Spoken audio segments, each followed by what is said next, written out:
पहले फितने बढ़ते चले जाएंगे। अल्लाह के प्यारे नबी सल्लल्लाहु अलैहि वसल्लम एक मर्तबा मदीना की एक पहाड़ी पर चढ़ते हैं। सहाबे किराम आपके साथ हैं, बारिश का मौसम है, बारिश हो रही है और बारिश के कतरे सहाबे किराम के घरों में दाखिल हो रहे हैं। आपने फरमाया हल तरौना मा तरा, ऐ मेरे सहाबा क्या वो मंजर तुम देख रहे हो जो मैं देख रहा हूं? इन्नी अरल फितना कमवाकिल कतरी खिलाल बुयूतिकुम, ऐ मेरे सहाबा मैं देख रहा हूं कि फितने तुम्हारे घरों में इस तरीके से दाखिल हो जाएंगे जैसे बारिश के कतरे तुम्हारे घरों में दाखिल हो जाते हैं। वलक़द फ़तन्नल्लज़ीना मिन क़ब्लिहिम, ऐ मुसलमानों कान खोल करके सुन लो, तुमसे पहले भी हमने बहुत सारी कौमों को आजमाया था, हमने उनके ऊपर तरह तरह की मुसीबतें डाली थी, तरह तरह की आजमाइशें डाली थी। फलयअलमन्नल्लाहुल्लज़ीना सदक़ू वलयअलमन्नल काज़िबीन, ये अल्लाह का दस्तूर है, ये अल्लाह का कानून है, ये अल्लाह की सुन्नत है। वो हर दौर में अपने ईमान वाले बंदों को आजमाएगा ताकि सच्चों को अलग कर दे, झूठों को अलग कर दे, मोमिन को अलग कर दे, मुनाफिक को अलग कर दे। दुनिया जिन मदरसों का मजाक उड़ा रही है, हुकूमत के निशाने पर मदरसे, अपनों के निशाने पर मदरसे, गैरों के निशाने पर मदरसे, मगर बरहेट वालों और झारखंड वालों और गोड्डा वालों और साहिबगंज वालों कान खोल करके सुन लो, जब तक ये मदरसे मौजूद है, जब तक काल अल्लाह और काल रसूल की सदाएं इन मदरसों में बुलंद की जा रही हैं, जब तक आपके बच्चे यहाँ पे कुरान पढ़ रहे हैं, जब तक ये मौलवी हजरात यहाँ पे कुरान और हदीस पढ़ा रहे हैं, तब तक आपके बच्चे इंशाअल्लाह मुर्तद नहीं होंगे। यहाँ से पढ़ने वाला बच्चा दुनिया के किसी कोने में चला जाए, इंशाअल्लाह वो मुर्तद नहीं होगा, वो इस्लाम का दामन कभी हाथ से जाने नहीं देगा। अल्हम्दुलिल्लाह नहमदुहु व नस्तईनुहु व नस्तगफिरुह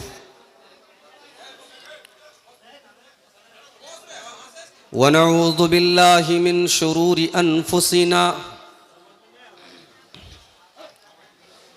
व मिन सय्यिआति अअमालिना, मन यहदिहिल्लाहु फला मुदिल्ल लहु व मन युद्लिल फला हादिय लहु।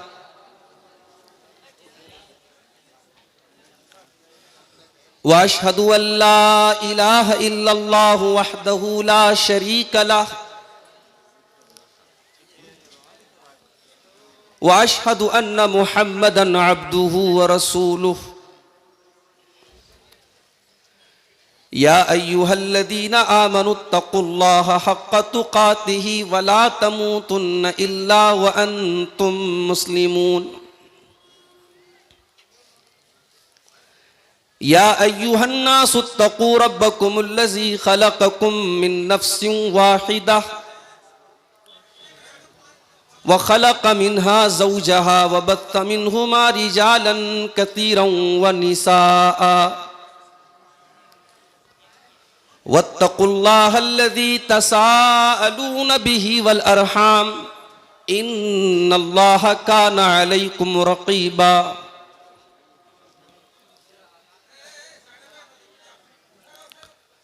या अय्युहल्लज़ीना आमनुत्तक़ुल्लाहा वक़ूलू क़ौलन सदीदा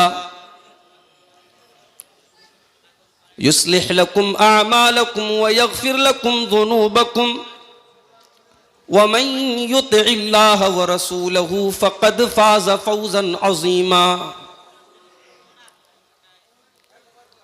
अम्मा बअदु फ़इन्न ख़ैरल हदीस किताबुल्लाह व खैरल हदी हदी मुहम्मदिन सल्लल्लाहु अलैहि वसल्लम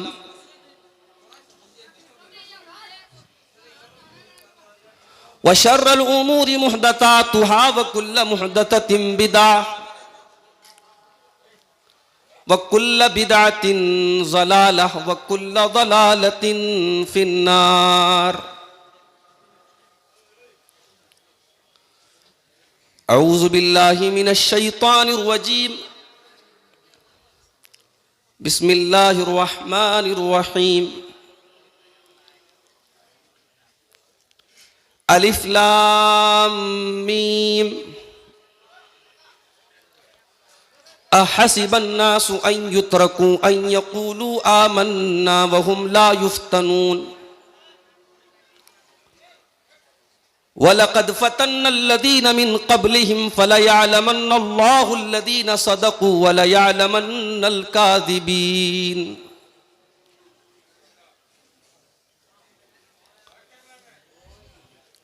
वो शहरे मोहब्बत जहाँ मुस्तफ़ा हैं, वहीं घर बनाने को दिल चाहता है। वो शहरे मोहब्बत जहाँ मुस्तफ़ा हैं, वहीं घर बनाने को दिल चाहता है। वो सोने से कंकर, वो चांदी सी मिट्टी नज़र में बसाने को दिल चाहता है। जो पूछा नबी ने कि कुछ घर भी छोड़ा, तो सिद्दीक़ अकबर के होठों पे आया, वहाँ मालो दौलत कि क्या है हकीकत, जहाँ जान लुटाने को दिल चाहता है। वो शहरे मोहब्बत जहाँ मुस्तफ़ा हैं, वहीं घर बनाने को दिल चाहता है। जिहादे मोहब्बत की आवाज गूंजी, कहा हंज़ला ने ये दुल्हन से अपनी। जिहादे मोहब्बत की आवाज गूंजी, कहा हंज़ला ने ये दुल्हन से अपनी। इजाज़त अगर दो तो जामे शहादत लबों से लगाने को दिल चाहता है। वो शहरे मोहब्बत जहाँ मुस्तफ़ा हैं, वहीं घर बनाने को दिल चाहता है। सितारों से ये चाँद कहता है हर दम, तुम्हें क्या पता है वो टुकड़ों का आलम। सितारों से ये चाँद कहता है हर दम, तुम्हें क्या पता है वो टुकड़ों का आलम। इशारे में आका के इतना मज़ा था कि फिर टूट जाने को दिल चाहता है। वो शहरे मोहब्बत जहाँ मुस्तफ़ा हैं, वहीं घर बनाने को दिल चाहता है। सदर मोहतरम, नाज़िम इजलास, उलमाए किराम, मुहतरम बुज़ुर्गों, नौजवान साथियों, माँओं और बहनों, प्यारे बच्चों, जामिया इस्लाहुल मोमिनीन बरहेट का ये सालाना प्रोग्राम, जो इस पूरे इलाके का सबसे शानदार प्रोग्राम होता है और 2 दिन का ये प्रोग्राम होता है। आज इस प्रोग्राम का पहला दिन और उसकी आखिरी कड़ी के तौर पर मैं आपके सामने हाजिर हूं। मुझसे पहले हमारे अजीज दोस्त शेख अबुल कलाम सलफ़ी हफ़िज़हुल्लाह ने बड़ी बेहतरीन बातें आपके सामने रखी। उम्मत की बुराइयों, उम्मत में पाई जाने वाली कमज़ोरियों की तरफ उन्होंने इशारा किया। अल्लाह ताला मौसूफ़ की बातों पर हम सबको अमल करने की तौफ़ीक़ अता फ़रमाए। मेरे भाइयों, आज के इस दौर में हम और आप अक्सर एक चीज को देख करके हमें हमारे दिल में खटक पैदा होती है। जब हम ये देखते हैं कि ला इलाहा इल्लल्लाह पढ़ने वाला वो जलील हो रहा है और गैरुल्लाह की इबादत करने वाला इज्जत पा रहा है। जो घर अल्लाह की इबादत के लिए बनाया गया उसे मिस्मार भी कर दिया जा रहा है, उसे गिरा भी दिया जा रहा है, उसे ढा भी दिया जा रहा है और उसकी जगह पर शिर्क का आस्ताना खड़ा किया जा रहा है। तो सवाल पैदा होता है कि ऐसा क्यों हो? क्या नऊजुबिल्लाह हमारा दीन सच्चा नहीं है? क्या हम एक अल्लाह के मानने वाले नहीं है? क्या इस्लाम दीन बरहक नहीं है? और अगर ऐसा है, हम एक अल्लाह के मानने वाले हैं और इस्लाम सच्चा दीन है और अल्लाह हमारा माबूद है, तो फिर हमारे साथ ऐसा क्यों हो रहा है? कुरान करीम में अल्लाह ताला ने कई जगहों पर इस सवाल का जवाब हमें दिया है। उसमें से एक आयत जो मैंने आपके सामने पढ़ी है सूरह अनकबूत की इब्तिदाई आयतें। इन आयतों में अल्लाह ताला ने हमारे इस सवाल का जवाब दिया है कि ईमान का रास्ता कोई फूलों की सेज नहीं है। तुम अगर यह समझते हो कि तुम ला इलाहा इल्लल्लाह पढ़ते रहोगे और दुनिया तुम्हें माला पहनाएगी, यह पॉसिबल नहीं है। तुम अगर यह समझते हो कि तुम अल्लाह की बारगाह में सर झुकाओगे और दुनिया तुम्हें सलाम करेगी, यह नहीं हो सकता। अलिफ लाम मीम अहसिबन नासु अन युत्रकू अन यकूलू आमन्ना वहुम ला युफ्तनून। अलिफ लाम मीम, क्या लोगों ने यह समझ रखा है कि उनको यूं ही छोड़ दिया जाएगा, उनको आजमाया नहीं जाएगा, उनको फितनों में नहीं डाला जाएगा, उनको आजमाइशों में नहीं डाला जाएगा, उनको आजमाइशों की भट्टी में तपाया नहीं जाएगा? क्या लोगों ने यह समझ रखा है? वलक़द फ़तन्नल्लज़ीना मिन क़ब्लिहिम, ऐ मुसलमानों कान खोल करके सुन लो, तुमसे पहले भी हमने बहुत सारी कौमों को आजमाया था। हमने उनके ऊपर तरह तरह की मुसीबतें डाली थी, तरह तरह की आजमाइशें डाली थी। फलयअलमन्नल्लाहुल्लज़ीना सदक़ू वलयअलमन्नल काज़िबीन। ये अल्लाह का दस्तूर है, ये अल्लाह का कानून है, ये अल्लाह की सुन्नत है। वो हर दौर में अपने ईमान वाले बंदों को आजमाएगा ताकि सच्चों को अलग कर दे, झूठों को अलग कर दे, मोमिन को अलग कर दे, मुनाफिक को अलग कर दे। ईमान के रास्ते में आजमाइश तो आएगी मेरे भाई। ईमान का रास्ता कोई इतना आसान रास्ता नहीं है। आपने जब ला इलाहा इल्लल्लाह पढ़ लिया और आपने इस्लाम के अंदर अपने आप को दाखिल कर लिया तो तैयार हो जाओ, आपके रास्ते में तरह तरह की मुसीबतें आएंगी। हो सकता है ऐसा भी दौर आए कि आपको ला इलाहा इल्लल्लाह पढ़ने पर आपके मुंह में अंगारे डाल दिए जाएं। ऐसा दौर भी आ जाए कि तौहीद के बदले में आपको अपनी जान गंवानी पड़ जाए। अल्लाह के नबी ने ऐसे मौके पर फरमाया था, ला तुशरिक बिल्लाहि व इन कुतिलता औ हुर्रिकता। अगर ऐसा दौर आ जाए कि तौहीद के बदले में तुम्हें कत्ल कर दिया जाए, तुम्हें जला दिया जाए, तुम कत्ल हो जाना, तुम जलने पर जलना गवारा कर लेना, मगर तौहीद से कॉम्प्रोमाइज मत करना। आज क्या हो रहा है? लखनऊ से 300 मुसलमान, लखनऊ से 150 किलोमीटर दूर एक जगह पहुंचते हैं। मैं जगह का नाम नहीं लूंगा, रिकॉर्डिंग हो रही है। लखनऊ से 150 किलोमीटर दूर पहुंचते हैं 300 मुसलमान, जिसमें बुर्का पोश औरतें भी हैं।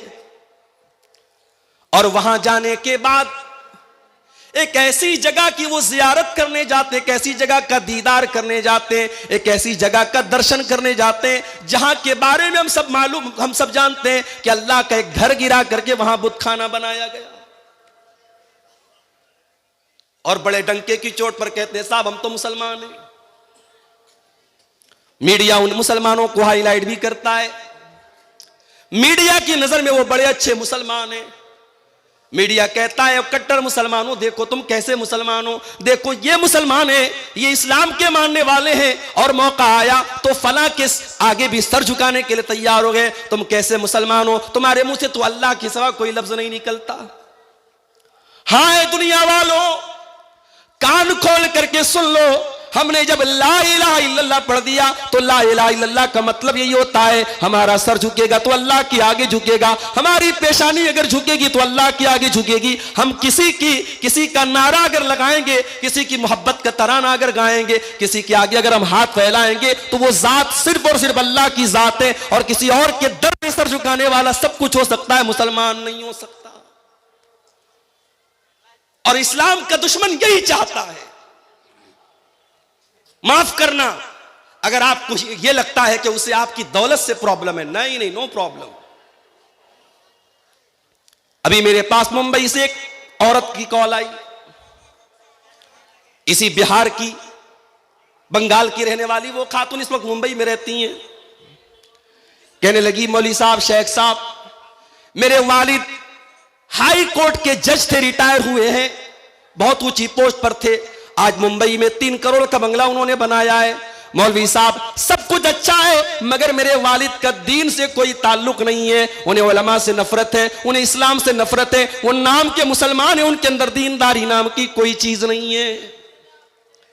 माफ करना मेरे भाइयों, अगर हमारी कौम में ऐसे जज तैयार हो रहे हैं, ऐसे वकील तैयार हो रहे हैं, ऐसे डॉक्टर तैयार हो रहे हैं जो नाम के मुसलमान हैं और उनके दिल में इस्लाम की कोई मोहब्बत नहीं है, उनके दिल में अल्लाह की कोई मोहब्बत नहीं है, उनके दिल में तौहीद नहीं है, हमें नहीं चाहिए ऐसे वकील, हमें नहीं चाहिए ऐसे जज, हमें नहीं चाहिए ऐसे डॉक्टर, हम ऐसे जाहिल, हम उनसे बेहतर उस जाहिल मुसलमान को समझते हैं जो ज्यादा पढ़ा लिखा तो नहीं है मगर अल्लाह की तौहीद को जानता है, अल्लाह को पहचानता है, उसे मालूम है कि सर किसके आगे झुकाना है, उसे मालूम है किसके आगे नहीं झुकाना है।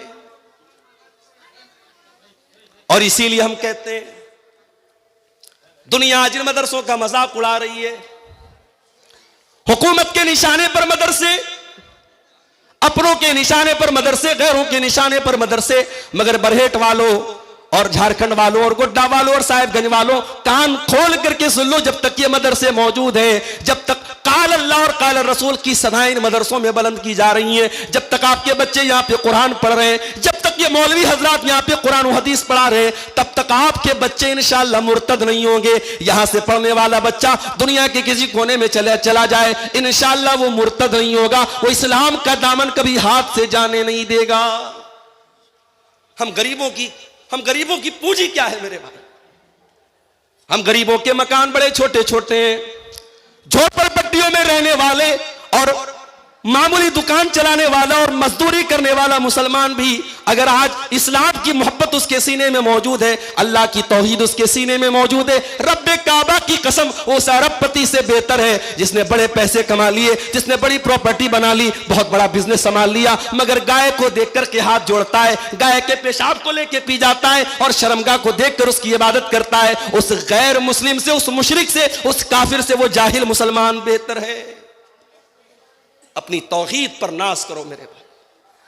कभी देखो किसी को, अभी अखबार में न्यूज आई कि साहब फला माबूद जिनका अभी नया नया इबादत खाना तामीर हुआ है, हमारे प्रधानमंत्री जी ने जिसका इफ्तिताह किया है, साहब फला माबूद के दर्शन के लिए लोग जा रहे तो उनको बड़ा खलल हो रहा है, उनके आराम में रुकावट आ रही है, तो लिहाजा ये तय किया गया कि 15 घंटे जो है उनकी जियारत की जाए, बाकी टाइम उसकी जियारत को बंद कर दिया जाए ताकि उनको आराम मिले।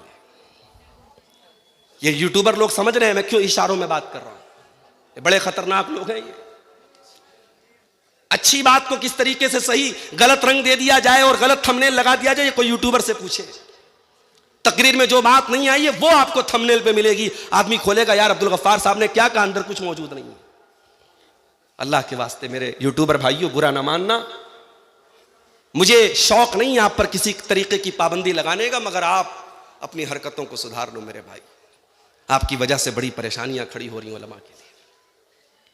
हालात ये है मेरे भाइयों, हिंदुस्तान का पढ़ा लिखा इंसान, इंटेलिजेंट इंसान जिसके पास बड़ी बड़ी डिग्रियां हैं, वो आज पत्थर के बुत के आगे आगे जाके सर झुका रहा है। मेरे भाइयों, ऐसा मंजर देख करके अल्लाह का शुक्र अदा किया करो, अल्लाह ने हमें तौहीद पर बनाया है।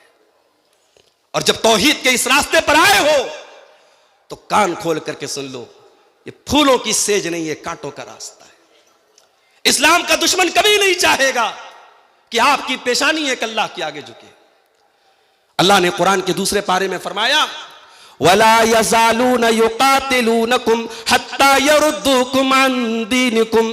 ऐ नबी, ये कुफ्फार और मुशरिकीन तो यही चाहते हैं, इसीलिए तुमसे लड़ना चाहते हैं, तुमको इस्लाम से हटाना चाहते, तुमको दीन से हटाना चाहते, तुमको मुर्तद बनाना चाहते हैं। बज़ाहिर तुम मुसलमान रहो, सर पे टोपी भी लगा लो, नाम अब्दुल्ला रख लो, अब्दुर्रहमान रख लो, लेकिन तुम्हारी मेंटेलिटी काफिर की हो जाए, तुम्हारी सोच मुशरिक की हो जाए, तुम अल्लाह को न पहचानो, तुम रसूल को न पहचानो, तुम्हें तौहीद से कोई मतलब न रहे, ऐसा मुसलमान ये चाहते हैं।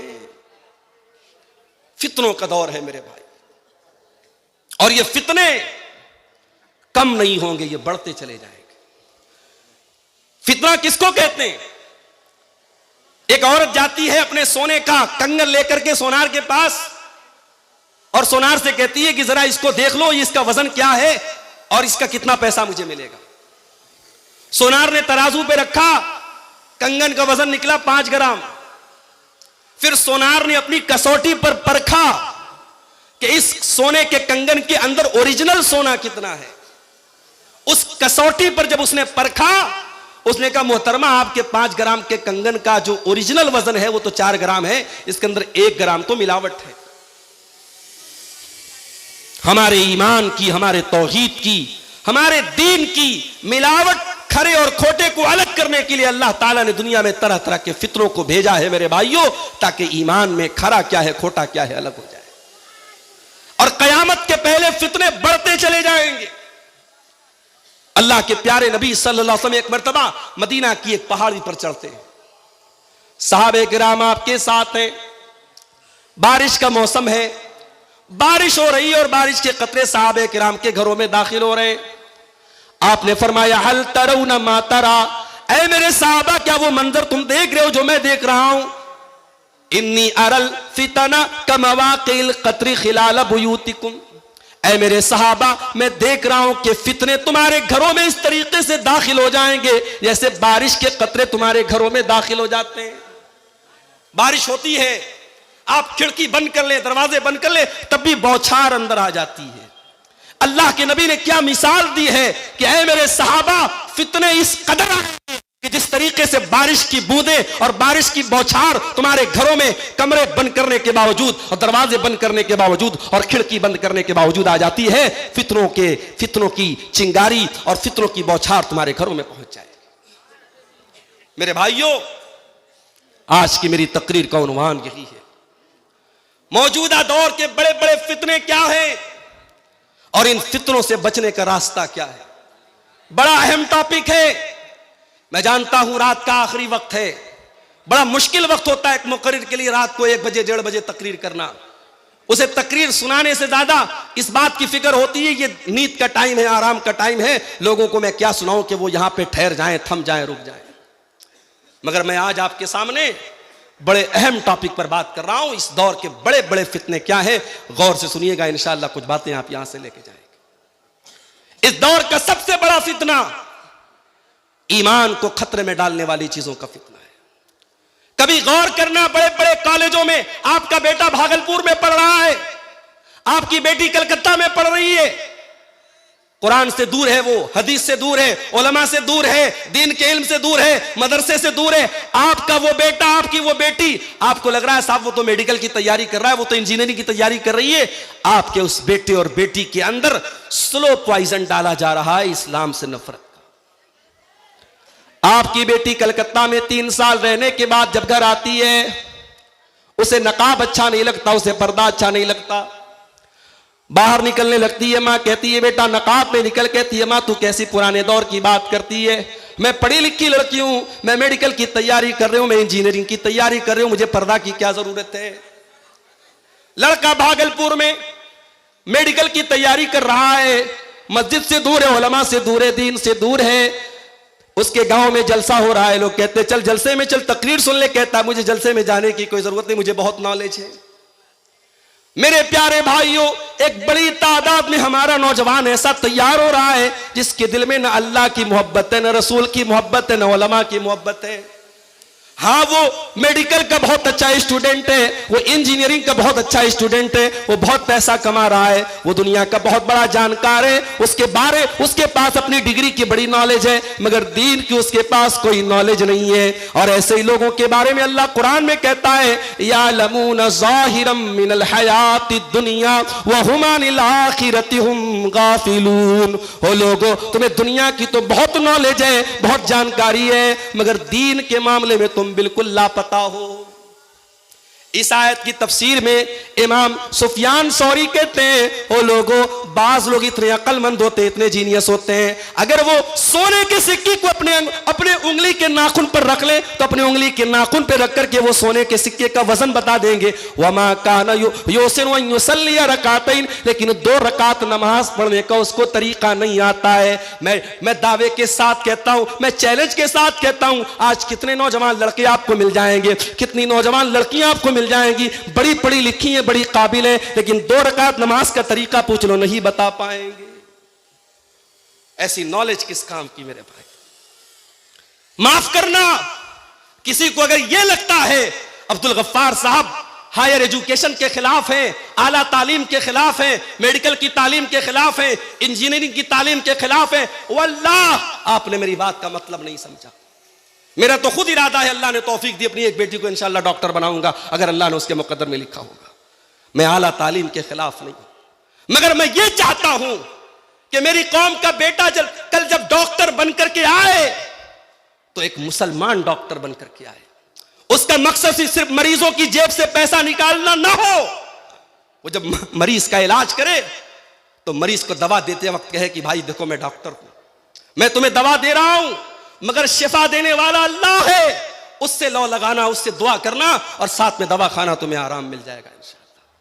मैं चाहता हूं मेरी कौम का बेटा आईपीएस ऑफिसर बने, पुलिस का ऑफिसर बने, और जब नमाज का टाइम आए मस्जिद के बाहर पुलिस के ऑफिसर की जीप खड़ी हो और वो नमाज पढ़ रहा हो, और दुनिया देखे कि हां, ऐसे भी पुलिस ऑफिसर होते जो अल्लाह से डरने वाले होते। मैं चाहता हूं मेरी कौम का बच्चा ऐसा वकील बने जो पैसे के लिए वकालत न करे, जो हक और इंसाफ के लिए वकालत करे, जो जज की कुर्सी पर बैठे तो ओहदे और लालच में फैसला न करे, हक और इंसाफ का फैसला करे। मैं चाहता हूं मेरी कौम का बच्चा हायर एजुकेशन हासिल करे, मगर साथ में उसके पास दीन की भी नॉलेज हो मेरे भाई। और इसलिए मैं कहता हूं, जलसे आपने बहुत करा लिए, अल्लाह के वास्ते अब थोड़ी सी तवज्जो अपने कौम के बच्चों को दीनी तालीम, बुनियादी दीनी तालीम पर देने पर भी आप डालते हैं। मदरसों तो भाई, मदरसे तो गरीबों के हो गए, मदरसे में अमीर कहां अपने बच्चों को पढ़ाता है? जिसकी आमदनी महीने की 20,000 है, वो मदरसे में बच्चों को भेजना नहीं चाहता। साहब, मेरा बच्चा गरीब बच्चों के साथ नहीं बैठेगा, वो कहां भेजेगा? कॉन्वेंट में भेजेगा। अभी आपने वीडियो देखा, राजस्थान की धरती पर मुसलमान लड़कियां स्कूल में सूर्य नमस्कार कर रही हैं। इस्लाम वश्शम्सु वल क़मरु तजरी लिमुस्तक़र्रिन लहा, इस्लाम का कॉन्सेप्ट यह है कि सूर्य को नमस्कार नहीं करना है। सूर्य अल्लाह की मखलूक है, सूरज अल्लाह के हुक्म से चलता है, हमेशा पूरब से निकलता है, पश्चिम में डूबता है। जिस दिन मेरा रब कहेगा, ऐ सूरज आज तुझे पश्चिम से निकलना है, उसी दिन कयामत कायमा हो जाएगी। सूरज की मजाल नहीं है अल्लाह के हुक्म से सरता भी कर सके। मेरे भाई, हम सूर्य को नमस्कार करें। आज हमारी कौम का बच्चा सूर्य को नमस्कार कर रहा है। हमारी कौम की बच्चियां जाकर के किसी गैरुल्लाह की देवी की परस्तिश कर रही हैं, उसके मुंह से ऐसे नारे निकलवाए जा रहे हैं, तुफ है हम पर, लानत है हम पर। हमारा बच्चा जाहिल मर जाए, बगैर पढ़े लिखे मर जाए, यह बेहतर है इस बात से कि वो शिर्क करके दुनिया से जाए। कॉन्वेंट में हमारा बच्चा पढ़ रहा है। 25 दिसंबर की तारीख आती है, क्रिसमस का त्योहार आता है, कॉन्वेंट में हमारे बच्चों को सिखाया जाता है, सांता क्लोज आता है, बच्चों को चॉकलेट देता है।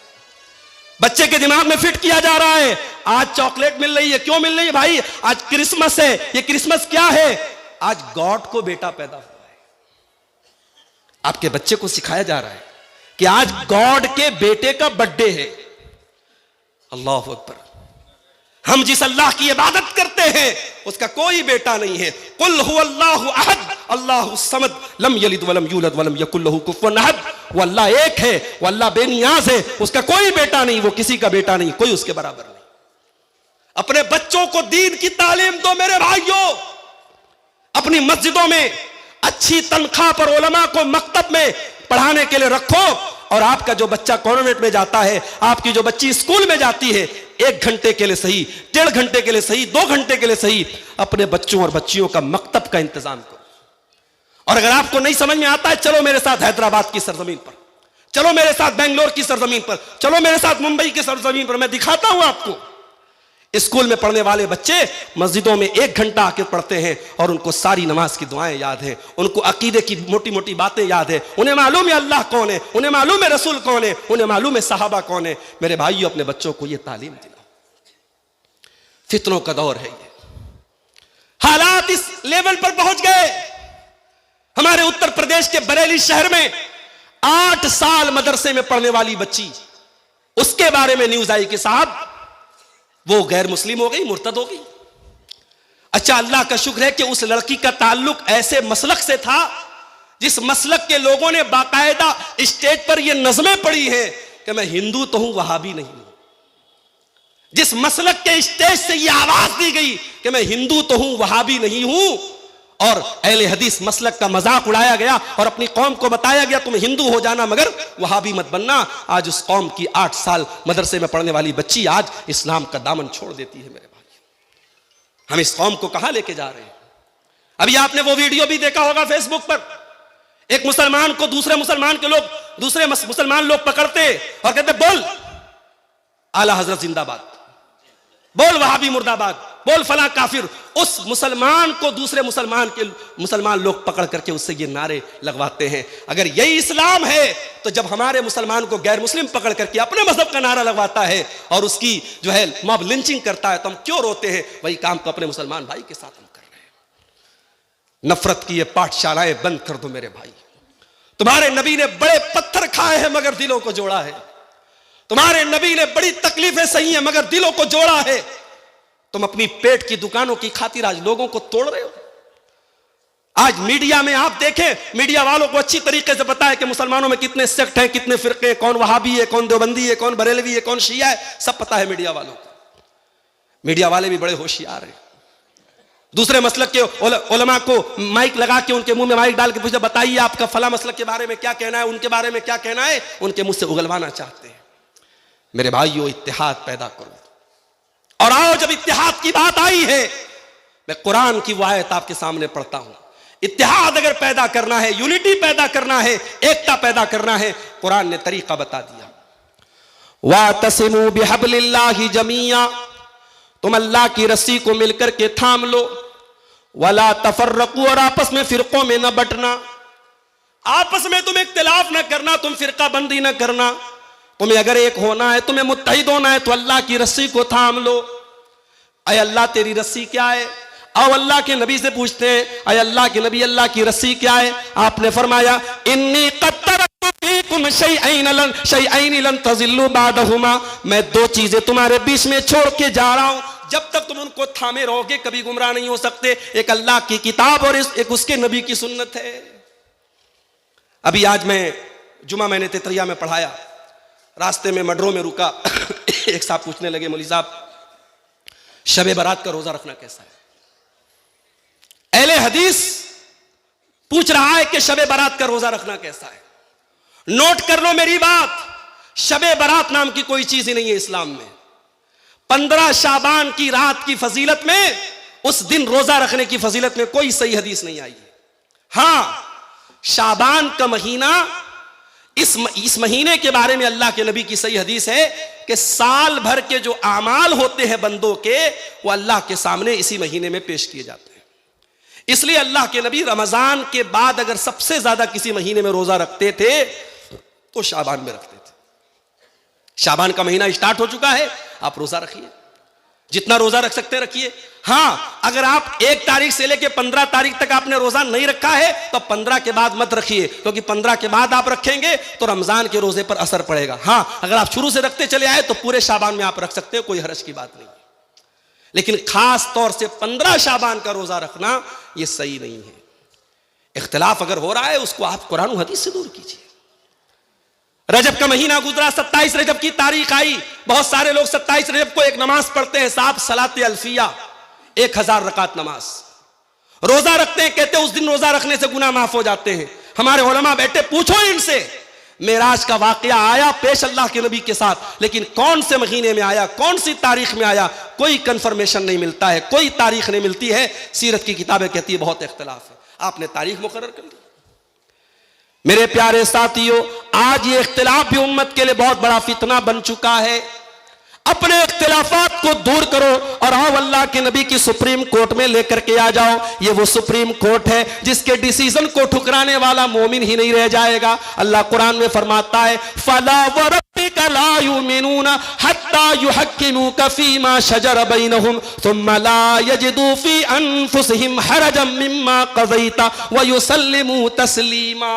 ऐ नबी, आपके रब की कसम, ये लोग उस वक्त तक मोमिन नहीं हो सकते जब तक अपने सारे इख्तिलाफात में ऐ नबी आपको अपना जज न बना ले, आपको अपना फैसल न बना ले और आपकी बात को तस्लीम न कर ले। मुसलमान की शान तो यही होनी चाहिए। मुसलमान ये पूछता है कि साहब रफुल यदैन अल्लाह के नबी अपनी जिंदगी की आखिरी सांस तक करते थे कि नहीं करते थे, मुझे दलील ला के दो। मुसलमान ये सवाल नहीं करता है। मुसलमान बस एक सवाल करता है, नबी रफुल यदैन करते थे कि नहीं करते थे? करते थे, हदीस से साबित है, बस बात खलास, मैं भी करूंगा। मुसलमान के सामने जब हदीस पढ़ी जाए, नबी ने ऐसी नमाज पढ़ी, नबी ने ऐसा किया, मुसलमान का सर झुक जाना चाहिए मेरे प्यारे साथियों। उसके बाद फिर बहस नहीं करना चाहिए। यही मुसलमान की शान है और इसी तरीके पर अमल करके हम इख्तिलाफात को खत्म कर सकते हैं। इस दौर का बहुत बड़ा फितना शहवतों का फितना बन चुका है। मौलाना मेराज सलफी की तकरीर आपने सुनी। आज औरतों का क्या हाल है, घर से बगैर पर्दे के जवान लड़की निकल रही है। बड़ी अजीब बात है, 60 साल वाली 70 साल वाली नकाब में निकल रही है और 20 साल वाली बगैर पर्दे के निकल रही है। और माफ करना मेरे भाइयों, आपके यहां के जलसों में जो बहुत सारी चीजें शरीयत के खिलाफ हो रही हैं, उसमें से एक ये भी हो रही है। जलसा क्या है साहब? त्योहार है। पूरे गांव की लड़कियां मेकअप करके सज सवर करके जलसे में आ रही हैं और जितनी औरतें जलसे में उससे कहीं ज्यादा रास्ते में हैं। और रास्ते में जवान लड़कियां भी जा रही हैं, जवान लड़के भी जा रहे हैं। और जवान लड़के कभी बाइक के जरिए, कभी साइकिल के जरिए, कभी अपनी आवाजों के जरिए उनको अपने हुनर दिखा रहे हैं। माफ करना मेरे भाइयों, ये बेहयाई है और इस्लाम बेहयाई का दीन नहीं है। आप जलसे में आए हैं, जलसा बड़ी पाक जगह है, यहां कुरान और सुन्नत की बातों को सुनने के लिए आए हैं। आप अपनी बेटियों को पर्दे में भेजिए और जब औरतें लड़कियां यहां आ जाएं, अपने पिंडाल में जाएं, बाजारों और सड़कों पे लाइन न लगाएं और नौजवान लड़के भी पिंडाल में आकर तकरीर सुने। और अगर नहीं सुन सकते, जाके अपने घर बैठे। ये सड़कों पर आवारा गर्दी करना ये जलसों के मकसद के खिलाफ है मेरे भाई। शहवतों का फितना है, बेहयाई का फितना है। आज हमारी मुसलमान लड़कियों की जब शादियां होती हैं, आप देखें शादियों में किस तरीके के ड्रेस पहने जा रहे हैं। साड़ी, लहंगा और ऐसे सूट और ऐसे फ्रॉक जिसमें पूरी आस्तीन नजर आ रही है, पूरा पेट नजर आ रहा है, पूरी पीठ नजर आ रही है। और ऐसा कपड़ा भागलपुर की मार्केट से, कलकत्ता की मार्केट से, महगामा की मार्केट से, पाकुड़ की मार्केट से भाई अपनी बहन को लाके दे रहा है, शौहर अपनी बीवी को लाके दे रहा है। ऐ मेरे भाई, तू कैसा भाई है? तू अपनी बहन को ऐसा बेगैरती का लिबास पहना रहा है। तू कैसा शौहर है? तू अपनी बीवी को ऐसा लिबास पहना रहा है। अकबर इलाहाबादी ने बड़ी सच्ची बात कही थी कि बेपर्दा नजर आई कल जो चंद बीवियां, बेपर्दा नजर आई कल जो चंद बीवियां। अकबर जमीन में गैरत कौमी से गड़ गया। पूछा जो उनसे आपका पर्दा वो क्या हुआ? कहने लगी कि अक्ल पे मर्दों के पड़ गया। मेरे भाइयों, किसी कौम की औरतें जब तक उस वक्त तक बेहया नहीं होती है जब तक उस कौम के मर्द बेगैरत ना हो जाए। जब मर्द बेगैरत हो जाएगा तो औरतें ऑटोमेटिक बेहया हो जाएगी। अपनी गैरत की हिफाजत करो मेरे भाई। अल्लाह के नबी फरमाते, तीन लोग ऐसे कयामत के दिन अल्लाह ताला न तो उनको देखेगा, न उनसे बातचीत करेगा, न उनको गुनाहों से पाक व साफ करेगा। नंबर 1 अल-आक़ुल वालिदैहि, अपने माँ बाप को सताने वाला। नंबर 2 अल-मरातुल मुतरज्जिला, मर्दों की नकल करने वाली और मर्दों की चाल ढाल अपनाने वाली औरत। और नंबर 3 अद-दय्यूस अल्लज़ी युक़िर्रु फ़ी आलिहिल ख़ुबूस, वो बेगैरत मर्द जिसके घर में बेगैरती का काम होता और उसको कोई फर्क ना पड़ता हो। शादी हो रही है, औरतों में खाना चल रहा है, खानदान के जवान लड़के लड़कियों में औरतों में खाना चला रहे। क्यों भाई? क्या एक दिन के लिए पर्दा माफ हो गया, एक दिन के लिए बेपर्दगी माफ हो गई? नहीं मेरे भाइयों, पर्दा शादी के मौके पर भी होना चाहिए, जलसे में भी होना चाहिए, मस्जिदों में भी होना चाहिए। अभी एक साहब ने मुझे व्हाट्सएप किया, मौलाना इस पर भी थोड़ा बोल दीजिएगा। हमारे बरहेट के इलाकों में मस्जिदों में औरतों का इंतजाम है, कुछ लोगों को बड़ी तकलीफ है, बड़ा एतराज करते हैं। जो मस्जिद में औरतों के जाने पर एतराज करता है वो अपने ईमान की खैर मनाए, इसलिए कि मस्जिद में जाने की इजाजत औरतों को मैंने और आपने नहीं दी, हमारे मौलाना, हमारे नाज़िम इजलास साहब ने नहीं दी है, हमारे उलमा इकराम ने नहीं दी है। मस्जिद में औरतों को जाने की इजाजत हमारे नबी ने दी है। अल्लाह के प्यारे नबी ने फरमाया, ला तमनऊ इमा अल्लाहि अनिल मसाजिद, अल्लाह की बंदियों को मस्जिद जाने से मत रोको, मगर हाँ मस्जिद में सेपरेट इंतजाम औरतों का होना चाहिए, उनकी एंट्री अलग हो, उनके रास्ते अलग हो और पर्दे में आए वो। और खास तौर से मैं अभी आज मैंने तेतरिया में जुमा पढ़ाया, वहां भी मैंने ये बात कही कि हमारे इस अंसारी बिरादरी के की जो मस्जिदें हैं पूरे इस प्रखंड में, पूरे इस इलाके में, साहेबगंज से लेकर गुड्डा तक, मैं एक चीज देखता हूं, जुमा की नमाज में औरतों का इंतजाम नहीं है। बड़ी मस्जिद है माशाअल्लाह, 2 मंजिला मस्जिद है, औरतों का इंतजाम नहीं। क्यों नहीं है मेरे भाई? अगर आप ये समझते हैं कि बरहेट के जलसे में औरतों का इंतजाम हमने करा लिया और औरतों ने दीन सीख लिया, हमने नीमा में और हमने लालमटिया में और हमने फला फला इलाकों में जलसे कर लिए और औरतों का इंतजाम कर दिया और वहां औरतें आ गई और दीन सीख लिया, गलत सोच है आपकी। एक रात के जलसे से औरतें दीन नहीं सीखेंगी। हर मस्जिद में जहां जुमा की नमाज होती है आप औरतों का इंतजाम रखिए, सेपरेट इंतजाम, अलग इंतजाम, और वहां अपने घर की औरतों को जुमा में लेके जाइए। और मैं दावे के साथ कहता हूं, साल के 52 जुमा के खुतबे अगर आपके घर की माओ बहनों ने और बेटियों ने उसमें शिरकत की और 52 आधा घंटे के जुमा के खुतबे उन्होंने सुने, दीन की बहुत सारी नॉलेज लेकर के वो घर जाएंगी और इंशाअल्लाह बहुत सारी बुराइयों से वो बचने लगेंगी। मेरे आज आपको हैरत होगी कितनी औरतों को नमाज का सही तरीका नहीं आता, वजू का तरीका नहीं मालूम, गुस्ल का तरीका नहीं मालूम, हैज और निफास के जरूरी मसाइल नहीं मालूम। जो मदरसे में पढ़ी लड़की है, आलिमा है, उसकी बात मैं नहीं कर रहा हूं, आम औरतों की बात कर रहा हूं। अपनी औरतों को दीन सिखाओ मेरे भाई। नबी अकरम के दौर में अंसार की औरतें आती थीं और बड़े प्राइवेट मसाइल भी अल्लाह के नबी से पूछ लेती थीं। अम्मा आयशा ने एक मर्तबा बड़ी हैरत का इजहार करते हुए फरमाया, नेमन निसाउ निसाउल अंसार, अंसार की औरतें तो बड़ी बेहतरीन औरतें हैं। ला यमनउहुन्नल हयाउ अन यतफक्कहन फिद्दीन, वो दीन सीखने के मामले में शर्माती नहीं है।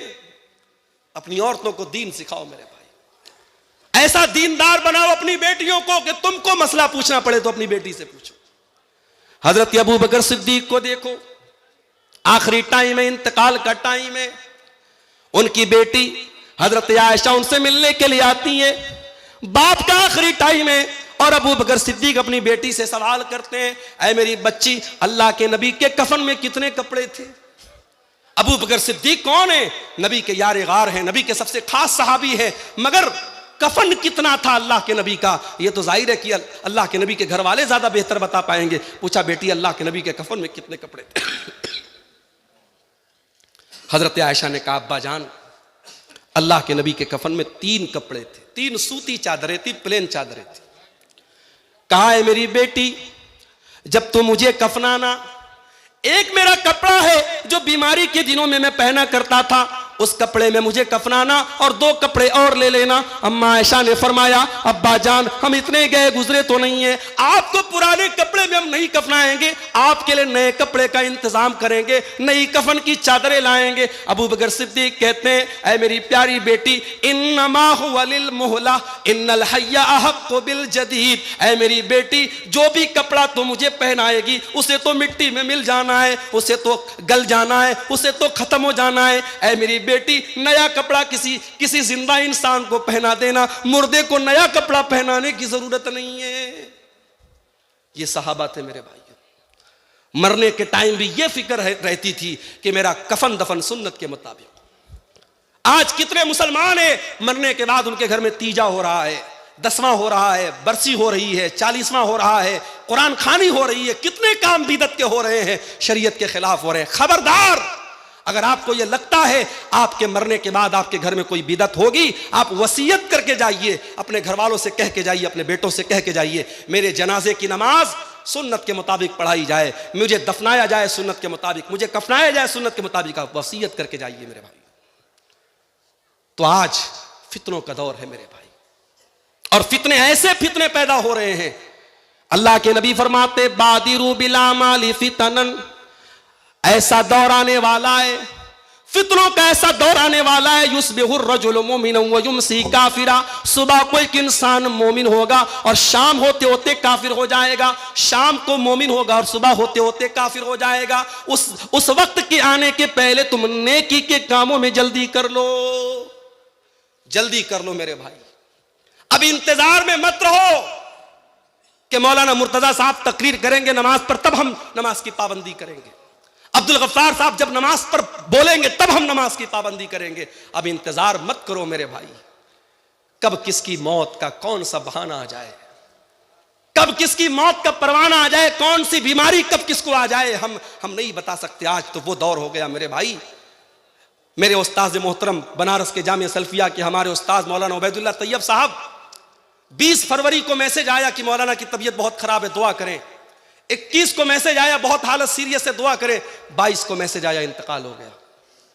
मेरे भाइयों, आज बीमारी की खबर आती है, सुबह को शाम को इंतकाल की खबर आ जाती है। इंतजार मत करो।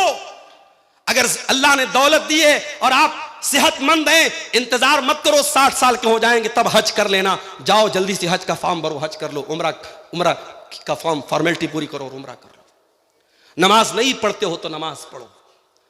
और माफ करना, अगर अल्लाह ने आपको बिजनेसमैन बनाया है, दौलत वाला बनाया है, 4 पैसे सुकून से आ रहे हैं और आपकी जिंदगी में नमाज का टाइम नहीं है, तो कभी गौर करना मेरी बात पर। ये जो तुम पैसा कमा रहे हो नमाजों को छोड़ के, कहीं ये माल, ये दौलत तुम्हारे लिए फितना ना बन जाए। ये फितना बन जाएगा, ये माल तुम्हारे लिए अजाब बन जाएगा मेरे भाई। और जब माल अजाब बन जाएगा तो अल्लाह के प्यारे नबी फरमाते हैं, इंसान इतना लालची हो जाता है माल कमाने के चक्कर में, लौ कान लिब्ने आदम वादियान मिन ज़हबिन लब्तगा सालिसन, अगर आदम के बेटे के पास सोने के 2 पहाड़ भी आ जाएं तब भी वो तीसरे की तमन्ना करेगा मेरे भाई। माल आज फितना बन चुका है।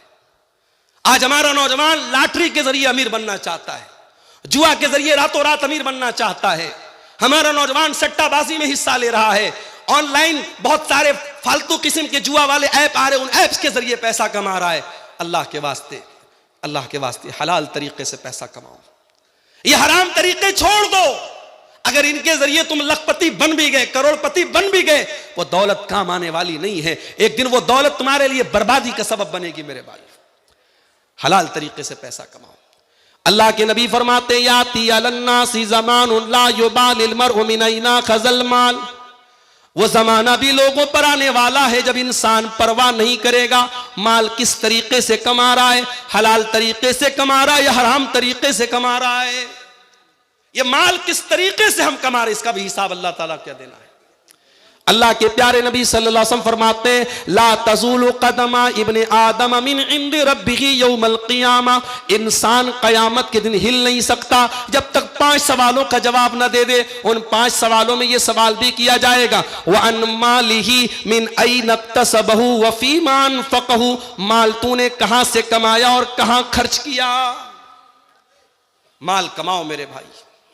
और मैं कभी कभी कहता हूं, अभी गुजरात के अहमदाबाद में मेरा प्रोग्राम था और मेरा मौजू था इस्लामी तिजारत के आदाब और उसके अहकाम। वहां मैंने ये बात कही थी, गुजरात बड़े कारोबारियों का मरकज है, मैंने वहां ये बात कही थी।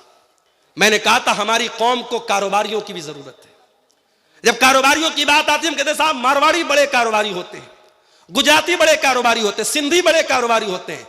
मैंने कहा हम अपनी कौम के बारे में ये सुनना चाहते हैं कि लोग कहें मुसलमान बहुत बड़ा कारोबारी होता है, हमारी कौम बहुत अच्छा बिजनेस करती है, हमें कारोबारियों की भी जरूरत है। ये मदरसे कैसे चलेंगे, ये यतीम खाने कैसे चलेंगे, ये बनात के इदारे कैसे चलेंगे, ये तमाम इदारे और तमाम मस्जिदें कैसे चलेंगी, ये इमामों की तनख्वाहें कैसे दी जाएंगी। हमारी कौम को करोड़पतियों की भी जरूरत है मेरे भाई, मगर जितने भी करोड़पति बन जाओ, कुरान की एक आयत याद रखो मेरे भाई। अल्लाह फरमाता है, या अय्युहल्लदीना आमनु ला तुल्हिकुम अमवालुकुम वला औलादुकुम अन जिक्रिल्लाह। ऐ ईमान वालो, तुम्हारे पास जितना भी माल आ जाए, जितने भी बेटे और औलाद तुमको हो जाए, तुम्हारा माल तुमको कहीं अल्लाह के जिक्र से गाफिल न कर दे, कहीं अपनी औलाद के चक्कर में तुम अल्लाह को भूल न जाना। ऐ ईमान वालो, माल के चक्कर में अल्लाह को फरामोश न कर देना और औलाद के चक्कर में अल्लाह को फरामोश न कर देना। कुरान के 18वें पारे में अल्लाह फरमाता है, रिजालुल्लाह तुल्हीहिम तिजारतुन वला बैउन अन जिक्रिल्लाह। हकीकत में अल्लाह के नेक बंदे तो वो होते हैं, ईमान वाले बंदे तो वो होते हैं, वो कारोबार भी करते हैं, वो बिजनेस भी करते हैं, वो दुकान भी चलाते हैं, लेकिन जब नमाज का टाइम आता है, हय्या अला सलाह की आवाज आती है, जब अल्लाह की तरफ बुलाने वाला मुअज्जिन उनको बुलाता है, अपने कारोबार को बंद करके वो नमाज की तरफ दौड़ जाते हैं। क्यों ऐसा करते हैं? अल्लाह फरमाता है, यखाफून यौमन ततक़ल्लबु फ़ीहिल क़ुलूब वल अबसार। मेरे उन बंदों को कयामत के दिन का डर है, उनको डर है वो अल्लाह के यहां क्या जवाब देंगे।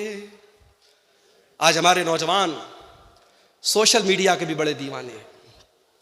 पहले मैं प्रोग्रामों में जाता था, कभी कोई एक नौजवान सेल्फी ले लेता था, अलग बात है। अब तो साफ सेल्फी लेने की होड़ लगी है। मौलाना साहब मेरे साथ थोड़ी सी सेल्फी ले लीजिए। अब वो सेल्फी ले लिया, अब कल स्टेटस पे लगाएगा, परसों फेसबुक पे डालेगा। कितने लोगों ने लाइक किया, कितने लोगों ने मेरे स्टेटस को देखा। मेरे प्यारे नौजवान साथियों, तुम्हें लोगों के लाइक की फिक्र है, तुम्हें लोगों की इस बात की फिक्र है कितने लोगों ने तुम्हारी पोस्ट को लाइक किया, तुम्हारे स्टेटस को देखा। काश इतनी फिक्र हमको इस बात की हो जाए, कल कयामत के दिन अल्लाह ताला हमको लाइक करेगा या नहीं करेगा।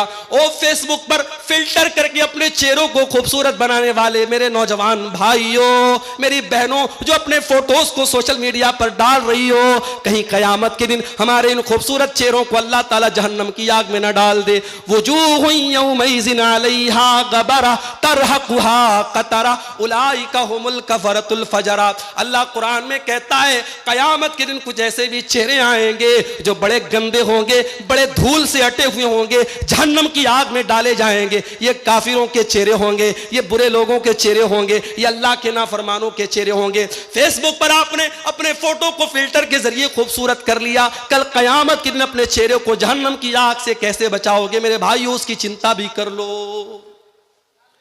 अल्लाह हमें लाइक करेगा कि नहीं करेगा। आज हमने मोबाइल पर उंगली से क्या टच किया है, हमने ब्राउजर के अंदर क्या क्या देखा है, हमने हिस्ट्री को डिलीट कर दिया, हमने व्हाट्सएप की चैटिंग को डिलीट कर दिया, हमने यूट्यूब की हिस्ट्री को डिलीट कर दिया। हमने क्या देखा हमें पता, हमारे मोबाइल को पता है। मगर मेरे प्यारे भाइयों, अल्लाह कुरान में कहता है, हत्ता इज़ा मा जाऊहा शहीदा अलैहिम समूहुम व अबसारुहुम व जुलूदुहुम बिमा कानू यामलून। मेरे बंदो, जब तुम कयामत के दिन आओगे, तुम्हारे कान भी तुम्हारे खिलाफ गवाही देंगे, तुम्हारी आंखें भी तुम्हारे खिलाफ गवाही देगी और तुम्हारे बदन की चमड़ी भी तुम्हारे खिलाफ गवाही देगी। तुमने उंगली से क्या टच किया, तुमने कानों से क्या सुना, तुमने आंखों से क्या देखा।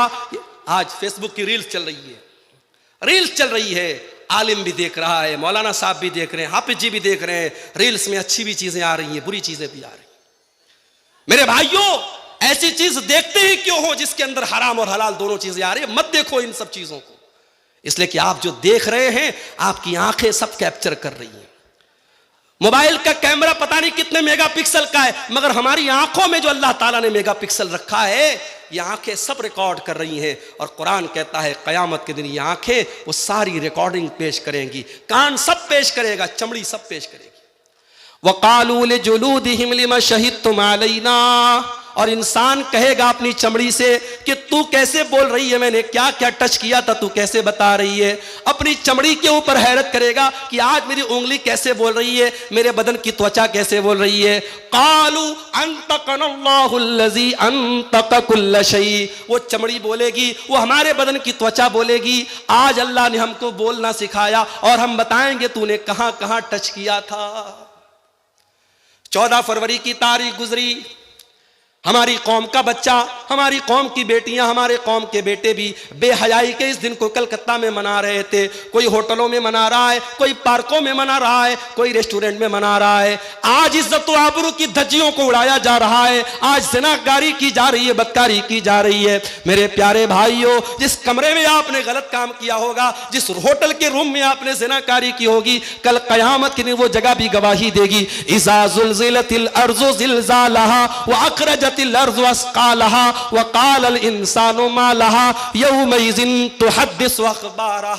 कयामत के दिन ये जमीन बोलेगी, ये बरहेट के मदरसे का ये ग्राउंड बोलेगा, अल्लाह यहाँ हजारों लोगों ने बैठ करके तेरे दीन की बातों को सुना था।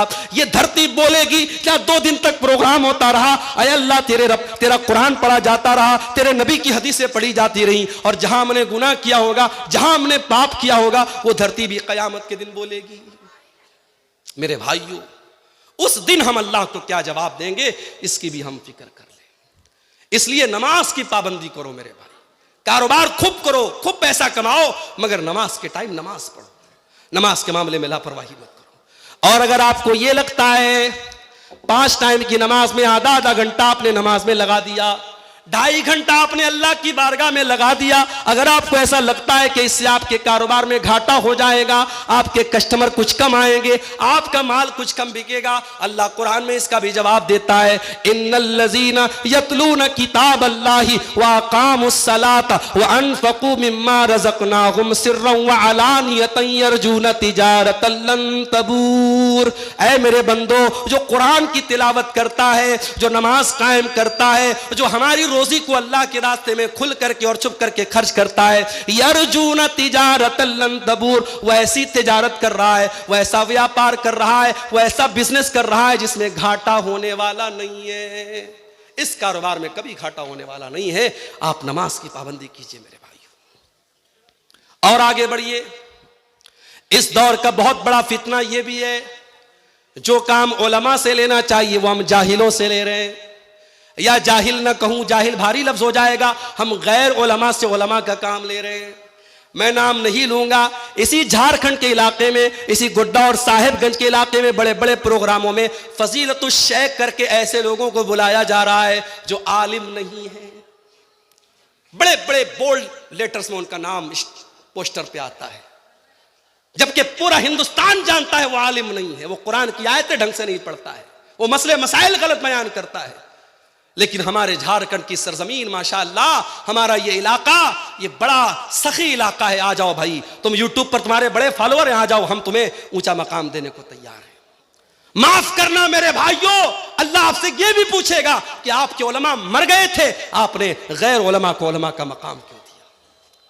और आप इतिहास उठा के देखो, आज हिंदुस्तान में बहुत सारे मसाइल की जड़ ये है कि आज उलमा का काम गैर आलिम कर रहे हैं, जिन्होंने जिंदगी में कभी ढंग से कुरान और हदीस का मुताला नहीं किया, वो फतवे दे रहे हैं।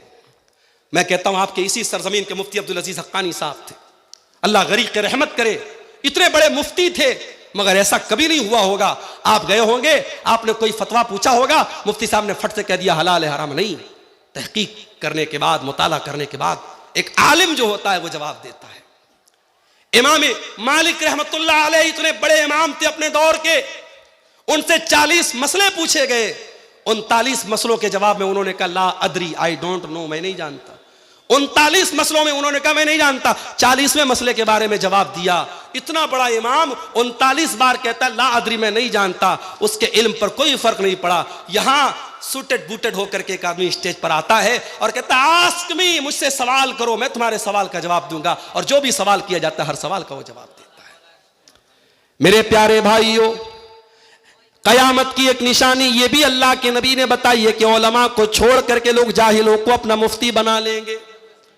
अल्लाह के प्यारे नबी फरमाते हैं, सही बुखारी की 100 नंबर की रिवायत है, इन्नल्लाह ला यक़बिज़ुल इल्म इंतिज़ाअन यंतज़िउहु मिनल इबाद। अल्लाह ताला दुनिया से इल्म को अचानक नहीं उठाएगा। वलाकिन यक़बिज़ुल इल्म बिक़ब्ज़िल उलमा, बल्कि अल्लाह ताला दुनिया से उलमा को उठा लेगा।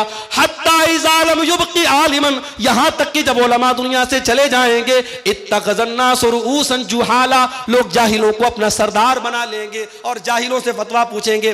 फ़सुइलू फ़अफ़्तऊ बिग़ैरि इल्मिन, और वो बगैर नॉलेज के, बगैर इल्म के फतवा देंगे और खुद भी गुमराह होंगे और दूसरों को भी गुमराह करेंगे। कितने लोग हैं हमारे कौम में कहते साहब हम इंजीनियर अली मिर्जा को फॉलो करते हैं। ये जो लफ्ज बोलते हैं ना, हम फॉलो करते हैं, ये बहुत बड़ी बात है। किसी को फॉलो करने का मतलब यह है आपने उसको टीचर माना, आपने उसको अपना उस्ताद माना। अरे तूने अपना उस्ताद ऐसे इंसान को माना जो नबी के सहाबा को बुरा भला कहता है। बड़े बड़े मसाइल पर बड़े बड़े जो उलमा खामोश रहते, ये इंजीनियर अली मिर्जा सहाबा किराम के दरमियान, जैसे मक्खी जो होती है ना, मक्खी कभी फूल पर नहीं बैठती है, मक्खी पाखाने पर बैठती है और पाखाने की गंदगी को वो निकालती है। इंजीनियर अली मिर्जा का काम क्या है? सहाबा के बीच में जो झगड़े हुए, जो इख्तलाफ हुए, वो कुरेद कुरेद के निकालता है और कहता है हजरत अली के दौर में ये हुआ, हजरत मुआविया के दौर में ये हुआ। हम क्या कहते हैं? अहले हदीस का अकीदा क्या है? हमारे उलमा ने हमें क्या सिखाया है? हमने 8 साल 10 साल मदरसों में क्या सीखा है? हमने तो यही सीखा है मेरे भाई, नबी के सहाबा के दरमियान जो झगड़े हुए उनका मामला अल्लाह के हवाले कर दो। नबी के सहाबा के दरमियान जो इख्तिलाफ हुए, अपनी जबान को बंद रखो, मत उनकी कुरेद मत करो, उनके बारे में ज्यादा जांच पड़ताल मत करो, उनका मामला अल्लाह के हवाले कर दो। हमारा अकीदा तो ये है मेरे भाई। आप अली मिर्जा को फॉलो करते हैं? मेरे भाइयों, उलमा से अपना ताल्लुक मजबूत करो। इस दौर के बहुत बड़े फितनों में से एक फितना यह है कि हमारा नौजवान अपने उलमा से दूर हो गया है। और मैं अपने उलमा से भी कहना चाहूंगा, आप नौजवानों से अपना ताल्लुक जोड़ें। आप मस्जिद के इमाम हैं, आप मदरसे के टीचर हैं, गांव के नौजवान अगर गलत रास्ते पे जा रहे, आप नौजवानों से अपना ताल्लुक बढ़ाएं, मेल मोहब्बत उनसे बढ़ाएं, उनसे दोस्ती करें, उनकी मुसीबतों में काम आए, उनके दुख को अपना दुख समझें, उनके दर्द को अपना दर्द समझें। जो मेरे नबी का तरीका था, जो सहाबा का तरीका था, मेरे भाइयों, हमें अपने उलमा से अपने ताल्लुक को मजबूत करना होगा। अब आइए, फितनों के इस दौर में हमारी ड्यूटी क्या है? एक फितना और बयान कर दूं, औरत का फितना। मौलवी साहब ये क्या बोल रहे हैं आप? औरत भी फितना है क्या? जी हां, औरत फितना है। मेरी माए बहने बुरा मत माने, मैं अभी वजाहत कर रहा हूं इस बात की। औरत क्यों फितना है? आइए मैं नबी की 2 हदीसें आपको पढ़ के सुनाता हूं। अल्लाह के प्यारे नबी फरमाते हैं, मा तरक्तु फितनतन अज़र्रा लिर्रिजालि मिन उम्मती मिनन निसा, मैंने अपनी उम्मत के मर्दों के लिए औरत से खतरनाक कोई फितना नहीं छोड़ा है। सबसे खतरनाक फितना अगर मेरी उम्मत का कोई है तो औरत है। दूसरी हदीस, अल्लाह के प्यारे नबी फरमाते हैं, दुनिया कुल्लुहा मताउन व खैरु मताई दुनिया अल मरतुस सालिहा, दुनिया की सबसे कीमती दौलत नेक औरत है।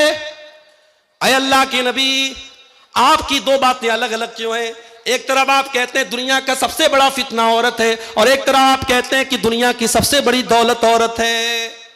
मेरी प्यारी माँ बहनों, नबी ने खुद ही जवाब दे दिया, जब औरत नेक बन जाए, जब औरत दीनदार बन जाए, जब औरत सालिहा बन जाए, तो वो दुनिया की सबसे बड़ी दौलत है। और जब वो औरत अल्लाह के दीन से निकल जाए, पर्दे से निकल जाए, शर्म हया से निकल जाए, तो उससे बड़ा फितना कोई नहीं है। इसीलिए अल्लाह के नबी ने तालीम दी, इसीलिए अल्लाह के नबी ने तालीम दी, जब औरत घर से निकले तो पर्दे में निकले। बल्कि कुरान में अल्लाह ताला ने एक औरत को किसी गैर महरम से अगर बात करना पड़ जाए, अल्लाह ताला ने गैर महरम से बात करने का सलीका भी औरत को सिखाया। फरमाया फला तखजान बिल कौल फयतमअल्लज़ी फी क़ल्बिही मरज़, ऐ मुसलमान औरतों, जब तुम्हें किसी गैर मर्द से बात करना पड़ जाए तो तुम नरमी के साथ और लचक के साथ बात मत करना, बल्कि तुम्हारे अंदाज में कड़ापन होना चाहिए, तुम कड़क अंदाज में बात किया करो। वक़ुल्ना क़ौलन मारूफ़ा, और जो भी बात करो सही बात करो, दस्तूर के मुताबिक करो। कुरान बता रहा औरत को बात करने का तरीका। और क्यों ऐसा कहा? कहा कि सामने वाले के दिल में कहीं तुम्हारे खिलाफ, तुम्हारे लिए कोई उम्मीद का पौधा ना उसके दिल में पैदा होने लगे। रॉन्ग नंबर से कॉल आई औरत के मोबाइल पे, लड़की के मोबाइल पे। अब एक तरीका तो यह है, रॉन्ग नंबर है, जल्दी से फोन काट दिया, नंबर ब्लॉक कर दिया। और दूसरा तरीका ये बात करने लगी। अब जब बात करने लगेगी और मिठास के साथ और मोहब्बत के साथ बात करने लगेगी, बात आगे बढ़ेगी।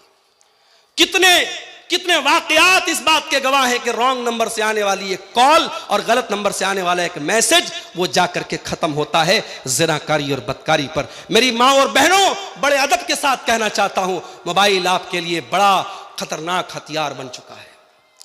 इस मोबाइल पर हमारी बहन अगर इंस्टाग्राम चलाती है, व्हाट्सएप चलाती है, फेसबुक चलाती है, मैं बड़े यकीन के साथ कहता हूं, बड़ी एहतियात करो मेरी बहनों। फेसबुक की दुनिया में कोई आता है और आपकी हर पोस्ट को लाइक करता है, आपने कुछ डाला, माशाअल्लाह सुभान अल्लाह कहता है और इनबॉक्स में आकर के कहता आप मुझे बड़ी अच्छी लगती हैं, आपसे मोहब्बत का इकरार करता है। खबरदार, उसके झांसे में मत आना। मोहब्बत ये नहीं है कोई आपको गुलाब का फूल ला के दे दे, मोहब्बत ये नहीं है कोई फेसबुक पर आकर के आपसे मोहब्बत का इकरार करे। अरे मोहब्बत तो वो करता है जो सैकड़ों लोगों के दरमियान कहता है मैंने इस औरत को अपने निकाह में कबूल किया, मैंने इस औरत को अपने निकाह में कबूल किया, और उसकी पूरी जिम्मेदारी को अपने कंधे पर लेता है, उसको अपनी बीवी बनाता है। मोहब्बत वो करता है। मोहब्बत एक दिन गुलाब का फूल देने से मोहब्बत साबित नहीं होती है मेरी बहन। खबरदार, ये नाजायज मोहब्बत तुम्हारी आबरू और तुम्हारी शर्मगाह और तुम्हारी इज्जत को खतरे में डाल देगी। खबरदार, सोशल मीडिया का इस्तेमाल बहुत एहतियात के साथ करो मेरे भाइयों। इस दौर का बहुत बड़ा फितना ये औरत का फितना है, और जिसमें आलिम, जाहिल, नेक, बुरा कोई भी फंस सकता है। इसीलिए अल्लाह के नबी ने फरमाया, जब कोई मर्द जब किसी औरत के साथ अकेले में मिलता है तो तीसरा वहां शैतान होता है। चाहे वो मर्द अपने दौर का बहुत बड़ा आलिम हो, वो औरत बहुत नेक औरत हो, अगर तीसरा वहां दो मर्द और औरत अकेले में है तो तीसरा वहां शैतान मौजूद है। अब इस फितने के दौर में हम क्या करें, ये हमारे टॉपिक का आखिरी पहलू है, इसको हम बयान करके बात खत्म करेंगे। फितनों के इस दौर में पहला काम, फितनों की जानकारी हासिल करो, इल्म हासिल करो, उलमा से मिलो, तकरीरों में जाओ, जलसों में जाओ। मुझे बहुत से लोग मिले मडरों में, भगैया में, और रास्ते में जहां जहां, मौलवी साहब हम लोग कल आएंगे, दूसरे दिन आएंगे। ये 2 दिन के जलसे में पहले दिन की कोई वैल्यू ही नहीं है। अगर 2 दिन के जलसे में पहले दिन की वैल्यू नहीं है तो फिर जलसा एक दिन कराओ भाई। लोग बताते हैं साहब, मौलवी साहब पहले दिन लोग कम आते हैं, दूसरे दिन ज्यादा आते हैं। ये माहौल नहीं होना चाहिए। जलसा अगर 2 दिन का है, दोनों दिन आप जाएं, या 2 दिन आप मत कराइए अगर उसको बर्दाश्त नहीं कर सकते। इन जलसों और तकरीरों को हिंदुस्तान के चुनिंदा उलमा आपके बीच में आते हैं, और ये जलसे वाले बड़ी मेहनत करके, बड़ी मिन्नत समाजत करके उनका टाइम लेते हैं। आप कदर करें। आप कभी गौर करें, इन देहात के इलाकों में, इन पहाड़ों के बीच में हिंदुस्तान के कोने कोने से उलमा, मिराज रब्बानी साहब मुंबई और बेंगलोर से चले आ रहे हैं, और कोई मुंबई से आ रहा है, कोई बनारस से आ रहा है, कोई झारखंड से आ रहा है, कोई यूपी के सिद्धार्थनगर से आ रहा है, कोई इटावा से आ रहा है। ये उलमा, आपके चुनिंदा उलमा आपके धरती पर आते हैं। ये आपके लिए बड़ी खुशी की बात है मेरे भाई। आप उलमा से अपना ताल्लुक मजबूत करें, इल्म हासिल करें। हजरत हुज़ैफा रज़ी अल्लाह तआला अन्हु अल्लाह के नबी के सहाबी हैं। वो कहते हैं दूसरे सहाबा अल्लाह के नबी से अच्छी बातें पूछते थे, मगर मैं पूछता था अल्लाह के नबी आपके बाद बुरा क्या होगा, शर क्या होगा, बुराई क्या होगी। मैं इसलिए पूछता था ताकि मैं बुराई से बच जाऊं। तो मेरे भाई फितनों की जानकारी हासिल करो। और जब फितनों का दौर आ गया है तो एक बात और कान खोल करके सुन लो। फितनों के इस दौर में आपके गांव वाले क्या कर रहे हैं इसकी चिंता ना करो। पूरे बरहेट में क्या हो रहा है, पूरे बुआरी जोर में क्या हो रहा है, पूरे तितरिया भगैया में क्या हो रहा है, इसकी चिंता न करो। पहले अपने आप को और अपने परिवार को संभालने की कोशिश करो। फितनों के दौर में अल्लाह के नबी से पूछा गया, आए अल्लाह के नबी जब फितनों का दौर आ जाएगा तो हम क्या करेंगे। आपने फरमाया ताखुज़ून मा तारिफून व तुनकिरूना व तज़रून मा तुनकिरून। ऐ मेरी उम्मत के लोगों, जब फितनों का दौर आ जाए तो शरीयत की जो बातें तुमको मालूम है उन पर अमल करना, जो मालूम नहीं है उनसे अपने आप को बचा के रखना। व तुक़बिलूना अला अमरी खासतिकुम, और अपने परिवार पर तवज्जो देना, अपनी फैमिली को इन फितनों से बचा करके रखना। आज हमारा मसला यह है, हमें गांव भर की फिक्र है, पूरे मोहल्ले की फिक्र है, हमें अपने परिवार की फिक्र नहीं है। हमारी बेटी कहां जा रही, हमारा बेटा कहां जा रहा है, इसकी फिक्र नहीं, पूरे गांव की हमें फिक्र है। मेरे भाई अपने परिवार पर तवज्जो दो। हर इंसान अपने परिवार से बड़ी मोहब्बत करता है, अपने बच्चों से हम बड़ा प्यार करते हैं। बच्चों को जरा सी चोट पहुंच जाए मां बाप बिलकने लगते हैं। अभी बनारस के हमारे एक दोस्त थे, अभी 1 हफ्ता पहले का वाकया है। उनका 1.5 साल का बच्चा, 18 महीने का बच्चा, मकान की छत ढलाई हो रही थी, स्लैब अभी नया नया स्लैब बना था, छोटा बच्चा था, खेलते खेलते छत पर पहुंचा। छत पर मुंडेर नहीं थी, छत पर कोई बाउंड्री नहीं थी, छत से नीचे गली में गिर गया। 1.5 साल का 18 महीने का बच्चा, बड़ा मासूम बच्चा, बड़ा प्यारा बच्चा सीरियस हो गया, बनारस के बड़े हॉस्पिटल में लेके जाया गया। 24 घंटे बच्चा चल नहीं पाया, इंतकाल हो गया। मेरे भाई, मैं उस वक्त इत्तेफाक से बाहर गया हुआ था, मुझे खबर लगी। मैंने जब अपने दोस्त को फोन किया, वो सिर्फ रो रहा है, उसकी आंखों से आंसू बह रहे, कह रहे मौलाना मेरे बच्चे की खता क्या है, मेरा बच्चा क्यों चला गया। मैंने सब्र की तलकीन की, मैंने कहा अल्लाह आपको इसका अज्र देगा, आप सब्र से काम लीजिए। बड़ी मोहब्बत करते अपने परिवार से मेरे भाई। कितने लोग हैं इसी झारखंड के, इसी आपके इलाके के, दिल्ली में जाके काम करते, कलकत्ता में काम करते, मुंबई में काम करते, क्यों? कभी आपने सोचा है दुबई में और सऊदी में जो लोग काम करते हैं बड़ी अच्छी जिंदगी नहीं गुजारते हैं? हमें लगता है साहब वहां तो एसी में रहते होंगे, 24 घंटे वहां महलों में आराम से रहते होंगे। कभी आप जाके देखें सऊदी में और दुबई में जो काम करने वाले वर्कर्स हैं, उनके कारखाने कैसे होते हैं। यहां उनके बच्चे ऐश कर रहे हैं, उनकी बीवी एसी में रह रही है, उनके बच्चे कूलर में रह रहे हैं, वहां बेचारे गर्मी में धूप में उनको सताया जाता है। मेरे भाइयों, इंसान इतनी तकलीफें किसके लिए उठाता? अपनी फैमिली के लिए उठाता है। जिस फैमिली से हम इतना प्यार करते हैं कि हम गवारा कर लें कि हमारी फैमिली जहन्नम की आग में चली जाए। जिस बाप ने 18 साल तक अपनी बच्ची को मोहब्बतों से पाला था, बचपन में उसे कुरान पढ़ाया था, उसे मदरसे में डाला था, कल जब वो 18-20 साल की जवान लड़की जब वो मुर्तद हो जाती है और बाप का घर छोड़ के किसी गैर मुस्लिम के साथ फरार हो जाती है, और अगले दिन न्यूज आती है कि अफसाना आकांक्षा बन गई और आयशा पूजा बन गई, तो सोचो उस बाप के कलेजे पर कैसी छुरियां चलती होगी, उस मां के दिल पर कैसी छुरियां चलती होंगी। मेरे भाइयों, अपनी औलाद के अकीदे की फिक्र करो, अपनी औलाद के दीन की फिक्र करो, अपनी औलाद की आखिरत की फिक्र करो। इब्राहिम अलैहिस्सलाम जब अपने लख्ते जिगर इस्माइल को और अपनी बीवी हाजरा को मक्का में छोड़ के जाने लगे तो क्या दुआ करते हैं? वजुनुबनी व बनिया अन्ना बुदल असनाम। आय अल्लाह, मेरी औलाद को तू कभी बुत परस्ती में ना पड़ने देना, कभी शिर्क में ना पड़ने देना। आय अल्लाह, मेरी औलाद को हमेशा तू शिर्क से बचाना, बुत परस्ती से बचाना। अगर इब्राहिम अलैहिस्सलाम जैसे पैगंबर को अपनी औलाद के अकीदे की फिक्र है, मेरे भाइयों, हमें और आपको भी अपने बच्चों के अकीदे की फिक्र होना चाहिए। इसीलिए मैं कहता हूं, कहीं अगर मकान बनाओ, कहीं फ्लैट खरीदो तो देख लो आसपास का माहौल कैसा है। कितने हमारे अहले हदीस भाई हैं ऐसे इलाके में जाके रहने लगे जहां तावीज पहना जाता है, जहां मजारों पे सजदे किए जाते हैं, जहां उर्स मनाया जाता है, जहां 11वीं मनाई जाती है। हमारे अहले हदीस वहां जाके वो सारे काम करने लगे, उनके बच्चे वो सारे शिर्क के काम करने लगे। माहौल का बहुत असर पड़ता है। अगर अपने बच्चों की भलाई चाहते हो, अपनी भलाई चाहते हो, दीनदारों के माहौल में रहो, अच्छे माहौल में रहो और अपने बच्चों की आखिरत की फिक्र करो मेरे भाई। और आखिरी चीज, ये फितनों का दौर है मेरे भाई, और हम जानते हैं इन फितनों से अगर कोई बचा सकता है तो अल्लाह की जात बचा सकती है। इसलिए दुआ किया करो अल्लाह से कि ऐ अल्लाह तू हमें फितनों से बचाना। हमें इस वक्त बहुत तरीके के फितने चल रहे हैं, हमारे नौजवानों को बहकाया जा रहा है, हमारी बेटियों को गलत रास्ते पे डाला जा रहा है। ऐ अल्लाह हमारी औलाद की हिफाजत करना। मैं 2-3 दुआएं आपको सिखा देता हूं, उसको याद कर लो। एक दुआ कुरान के 19वें पारे में है, ये दुआ पढ़ा करो। इसमें बाल बच्चों के लिए बड़ा प्यारा सवाल अल्लाह से किया गया है। रब्बना हब लना मिन अज़वाजिना व ज़ुर्रियातिना कुर्रत आयुन। आय अल्लाह, हमारे बीवी बच्चों को हमारी आंखों की ठंडक बना दे। वजअलना लिल मुत्तकीन इमामा, और अल्लाह हमें मुत्तकियों का इमाम बना दे। एक दुआ तो ये याद कर लो। एक दुआ अल्लाह ने सूरह आल इमरान में सिखाई, रब्बना ला तुज़िग़ क़ुलूबना बअद इज़ हदैतना व हब लना मिन लदुनका रहमा इन्नका अंतल वह्हाब।